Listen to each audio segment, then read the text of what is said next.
Hello guys, तो कैसे हैं आप सब लोग। तो आज हम पढ़ने वाले हैं अपने यूनिट नंबर 3 जो कि है मैग्नेटिक सर्किट्स और ट्रांसफार्मर में एफिशिएंसी को। आई रिपीट, आज हम किसको पढ़ने वाले हैं? एफिशिएंसी को। तो व्हाट इज़ एफिशिएंसी? तो ध्यान दें और ढंग से समझें। ठीक, efficiency is defined as the ratio.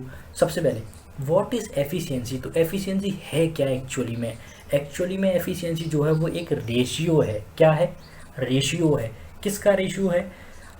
Output power to the input power. अब बात करें किसका रेशियो है? Output power to the input power. Output power का जो रेशियो है किससे? इनपुट पावर से, वो है हमारी एफिशिएंसी। तो व्हाट इज एफिशिएंसी?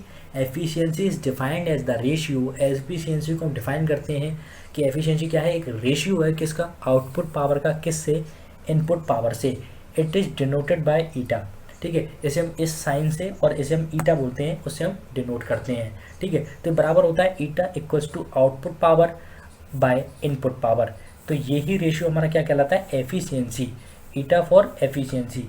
आज के बाद हम एफिशिएंसी को इसी साइन से डिनोट करेंगे। ठीक है, ये जो हम आपका स्मॉल एन टाइप का दिख रहा है इसे हम ईटा बोलते हैं। ठीक है, तो आई होप आपको व्हाट इज एफिशिएंसी ये क्लियर हुआ होगा। क्या है एफिशिएंसी? मैं एक बार और रिपीट कर दूं तो एफिशिएंसी कुछ नहीं है। एफिशिएंसी एक क्या है? रेशियो है किसका? आउटपुट पावर का टू द इनपुट पावर। अब आप कहोगे भाई कौन सी आउटपुट पावर, कौन सी इनपुट पावर? तो देखो बात सिंपल है। हम पढ़ क्या रहे हैं? हम पढ़ क्या रहे हैं? ट्रांसफार्मर। तो ट्रांसफार्मर जो में हम जो इनपुट पावर देते हैं, जो भी हम सारी इनपुट में देते हैं, इनपुट में जो हम पावर लगा रहे हैं और जो आउटपुट में पावर लगा रहे हैं, तो जो आउटपुट पावर है उसका जो रेशियो है किससे? इनपुट पावर से, वो ही कहलाता है हमारा क्या? एफिशिएंसी। ठीक, इसे डिनोट करते हैं हम ईटा से। फॉर्मूला हमने निकाल लिया, efficiency equals to output power by input power, इसकी डेफिनेशन से। ठीक है, अब मैं आपसे पूछूं कि व्हाट इज आउटपुट पावर? तो आउटपुट पावर है क्या? आउटपुट पावर मतलब जो हमें आउटपुट में मिली। ठीक है, आउटपुट में मिली तो आउटपुट में हमें हमारे ट्रांसफार्मर के अंदर अगर मैं आपसे पूछूं तो क्या मिलता है? वोल्टेज मिलता है, करंट मिलता है, अगर लोड लगाओ तो, नहीं तो सिर्फ एक ईएमएफ मिलता है। ठीक है, अच्छा मैं इस केस में लोड को लेके चल रहा हूँ। पहली बात, मैं इस केस में लोड को लेके चल रहा हूँ। ठीक है, तो अब मैंने आपसे पूछा कि व्हाट इज आउटपुट पावर? तो आउटपुट पावर में वो जो हमें आउटपुट में मिले, आउटपुट में हमें क्या मिलता है? Voltage, current. तो अब हम पावर का फॉर्मूला कैसे बनाएं? पावर बराबर क्या होगा? आउटपुट पावर बराबर क्या होगा? तो मैं आपको एक बात बता दूं, बेसिक इलेक्ट्रिकल के अंदर ये सारी चीज़ें हम यूनिट नंबर 2 में पढ़ते हैं कि पावर क्या होती है, अपरेंट पावर क्या होती है, रिएक्टिव पावर क्या होती है। ठीक है, अच्छा तो वहाँ पर हम सारी चीज़ें पढ़ते हैं। तो जब भी मैं बेसिक इलेक्ट्रिकल के अंदर जब भी मैं आपसे कहूँ पावर, तो आप याद रखें पावर से मतलब होता है, मैं लिख दूँ पावर से मतलब होता है यहाँ पर रिएक्टिव पावर से। किससे? Reactive power. पावर के भी टाइप होते हैं। आपने जब आप छोटी क्लास में थे तो सिंपल आपने एक पावर का फॉर्मूला पढ़ा होगा, पावर इक्वल्स टू वी आई। ठीक है, लेकिन यहाँ पर ऐसा नहीं होता है। यहाँ पर आपको 2-3 टाइप्स की पावर पढ़नी होती है, रिएक्टिव पावर, अपरेंट पावर। ठीक है, और एक पावर और होती है आपकी, तो मैं आपको जब वो डिटेल में बताऊंगा तब हम वहाँ पे सीखेंगे। ठीक है, फिलहाल आप इतना समझ लीजिए, पावर जब भी मैं यूज़ करूँगा, जैसे मैंने यहाँ पे आउटपुट पावर लिखा है, तो पावर में सब जब भी यूज़ करूँगा तो पावर का मतलब है रिएक्टिव पावर। सॉरी, रिएक्टिव नहीं, एक्टिव पावर। रिएक्टिव नहीं, एक्टिव होगा ये, मैं काट दो इसे, गड़बड़ होगी। Power equals to active power. Power से मतलब होता है एक्टिव पावर। ठीक है, कौन सी पावर? Active power. पावर के 3 टाइप्स होते हैं, active power, reactive power, apparent power. तो हम जब भी मैं बोलूँगा सिंपल पावर, तो पावर का मतलब है सिंपल एक्टिव पावर से। ठीक है, एक्टिव पावर जो होती है हमारे बेसिक इलेक्ट्रिकल के अंदर, वो होती है V I cos phi. I repeat, V I cos phi. Cos phi होता है हमारा पावर फैक्टर। आई होप आपको ये पता नहीं होगा अभी तक। ठीक है, तो आप घबराएं ना, सिंपल बस समझ लीजिए ये क्या है? Cos phi. कॉस फाई क्या होता है? Power factor. क्या होता है? मैं लिख दूँ पावर फैक्टर। ठीक है, जिसको भी ये नहीं पता है कि व्हाट इज़ पावर फैक्टर, तो घबराए ना, जब मैं यूनिट 2 को डिस्कस करूंगा तो मैं वहाँ पर आपको ये सारी चीज़ें क्लियर कर दूंगा। ठीक है, तो आपको कोई भी दिक्कत नहीं होगी। फिलहाल आप ये समझ लीजिए ये क्या है? Power factor. तो व्हाट इज़ पावर? पावर क्या होती है? पावर का दूसरा नाम होता है एक्टिव पावर, और उसका फॉर्मूला होता है वी आई कॉस फाई। यहाँ पर कॉस फाई क्या होता है? Power factor. ठीक है, आई क्या होता है? करंट। वी क्या होता है? वोल्टेज। अब जरा ध्यान दें, आउटपुट पावर की बात करें तो आउटपुट पावर के केस में हमारा वोल्टेज क्या होगा? भाई वोल्टेज तो हमें तब मिलेगा जब लोड होगा, तो इस केस में हम लोड लेके चलते हैं। जब लोड होगा तो हमें वोल्टेज क्या मिलता था उस केस में, V2। तो मैंने यहाँ पे V2 ले लिया वोल्टेज की जगह, ठीक है। जब मैं बात करूँ वोल्टेज मिलता था V2, तो उस केस में हमें आउटपुट में जब हम सेकेंडरी वाइंडिंग से जो EMF निकलता था E2, वो हमें लोड में आउटपुट में क्या देता था, एक करंट देता था I2 और एक वोल्टेज देता था I2। तो वोल्टेज तो हो गया V2, अब I क्या हो जाएगा, I2 भाई, क्योंकि सेकेंडरी वाइंडिंग से जो करंट मिलता था भाई, आउटपुट पावर मतलब क्या, जो सेकेंडरी से मिलेगा भाई, आउटपुट तो सेकेंडरी देती थी ना ट्रांसफार्मर के अंदर, तो आउटपुट पावर हमारे सेकेंडरी वाइंडिंग से मिलेगी। तो सेकेंडरी वाइंडिंग से हमें वोल्टेज कौन सा मिलता था जब लोड लगा होता था, तो V2। करंट कौन सा मिलता था, तो I2, ठीक है। कॉस फाई, फाई क्या होता है, फेस एंगल, ठीक है। अब ठीक है, वोल्टेज और करंट के बीच में फेस एंगल, ठीक है, ये होता है फाई। सप्लाई वोल्टेज और सप्लाई करंट के बीच में जो एंगल होता है उसे बोलते हैं फाई, फेस एंगल, ठीक है। तो ये बात ध्यान दें। तो जैसे वहाँ पे यहाँ पे कॉस फाई है, फाई एक एंगल डिनोट कर रहा है, तो यहाँ पर क्या होगा, 2 सेकेंडरी के पैरामीटर है, तो हमने 2 लगा दिया, कॉस फाई 2, मतलब ये एंगल डिनोट कर रहा है V2 और I2 के बीच में, ठीक है। ये आई होप आपको क्लियर हुई होगी। तो जैसे यहाँ पर पावर है, वैसे यहाँ पर भी पावर का फॉर्मूला बन गया, यानी कि हमारी आउटपुट पावर बराबर बन गया V2 I2 cos phi 2। I hope आपको क्लियर हुआ होगा, ठीक है। अब हमने भाई रेशियो के लिए n बराबर जो हमने लिया था output power by input power, तो आउटपुट पावर तो निकाल ली है।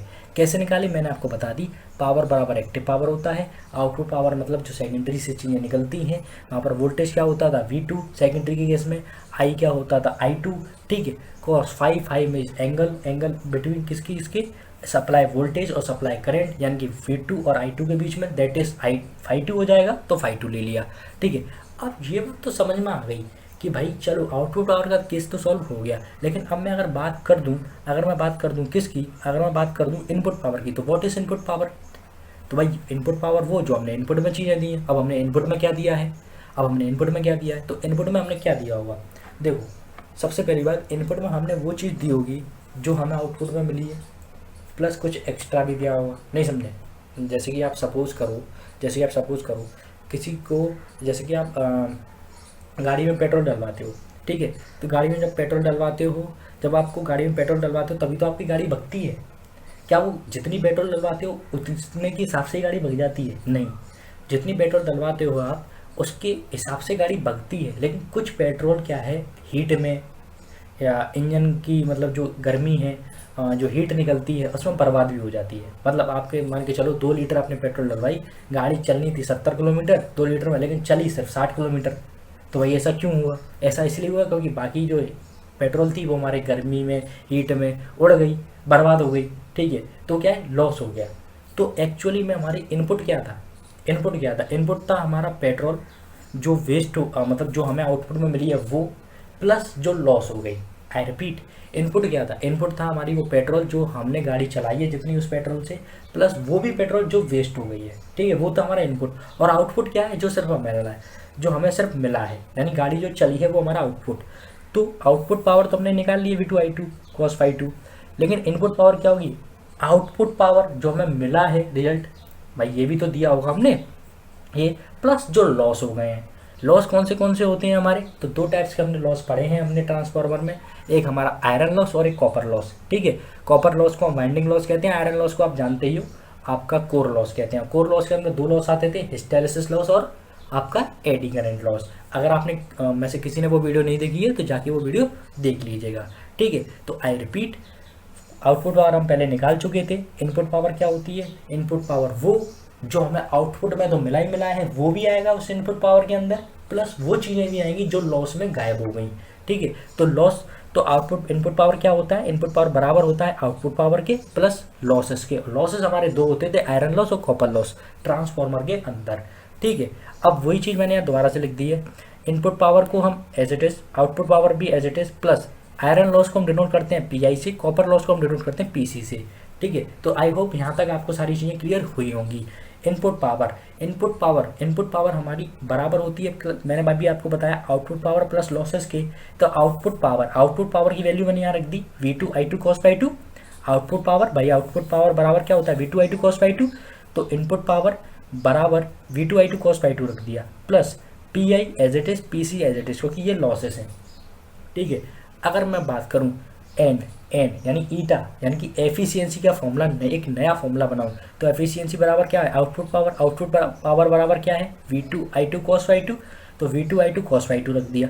लेकिन जब मैं बात करूंगा इनपुट पावर की, जब मैं बात करूंगा किसकी, इनपुट पावर की, तो इनपुट पावर क्या होती है, आउटपुट पावर प्लस लॉसेस। तो आउटपुट पावर हो गई V2I2 cos ∅2 plus losses, losses क्या है plus PI plus PC, PI for iron loss and PC for copper loss, ठीक है सॉरी, ठीक है, ये बात आपको याद होगी। अच्छा एक बात और आप याद रखें, अब मैंने आगे लिखा है वी नो, हम जानते हैं PC बराबर I2 का स्क्वायर R02। अब आप कहेंगे ये क्या है, व्हाट इज PC बराबर I2 का स्क्वायर R02, ये कहाँ से आया। तो आपको घबराने की बात नहीं है, आपको घबराने की बात नहीं है। जब मैंने डिस्कस किया था equivalent circuit refer to secondary, और जिसने वो वीडियो देखी है तो वो सॉरी मैं गलत बोल गया। जब मैंने लॉस को डिस्कस किया था, वाइंडिंग लॉस को डिस्कस किया था, तो मैंने वह बताया था कि जो वाइंडिंग लॉस होता है, जो हमारा कॉपर लॉस होता है, वो बराबर होता है PC equals to I2 square R02 के। आई रिपीट, वो बराबर होता है PC equals to I2 square R02 के, ठीक है। तो ये मैंने वाइंडिंग लॉस के अंदर बताया था। तो जिसने भी वो वीडियो नहीं देखी है या फिर जिसको भी ये चीज़ क्लियर नहीं है कि ये कैसे बराबर होता है, तो मैंने वहाँ पर समझाया हुआ है, आप वहाँ पर जाके देख लीजिए। तो मेरा जो कॉपर लॉस है वो किसके बराबर होता है, इसके। तो मैंने इसकी जो वैल्यू है, PC की जो वैल्यू है वो मैंने यहाँ रिप्लेस कर दी। तो मेरा क्या फॉर्मूला बना, ठीक है। सो एफिशिएंसी, अब एफिशिएंसी तो है ठीक है, लेकिन यहाँ पर परसेंट और लगा दिया मैंने, एफिशिएंसी परसेंट। अगर मैं एफिशिएंसी परसेंट की बात करूँगा तो मेरा इंटू में 100 और आ जाएगा। जो फॉर्मूला यहाँ था वो तो ठीक है, वो तो एफिशिएंसी का है, लेकिन ये जो फॉर्मूला मैं लिख रहा हूँ सो एफिशिएंसी N%, मतलब एफिशिएंसी परसेंट का फॉर्मूला, उसके अंदर 100 और आ जाएगा। मैंने सारी चीज़ें वही रखी, V2I2 cos ∅2, इनपुट पावर नीचे, तो V2I2 cos ∅2 प्लस PI, और PC की जो वैल्यू है वो यहाँ से मैंने रिप्लेस कर दी। PC बराबर मेरा ये होता है I2 स्क्वायर R02, तो वो वैल्यू मैंने यहाँ रख दी, ठीक है, आप देख पा रहे होंगे, ठीक है। तो एफिशिएंसी का हमारे पास, एफिशिएंसी बराबर हमारे पास क्या आ गया, एफिशिएंसी बराबर हमारे पास आ गया N% is equal to V2I2 cos ∅2 by V2I2 cos ∅2 plus PI plus I2 का स्क्वायर R02 इंटू 100।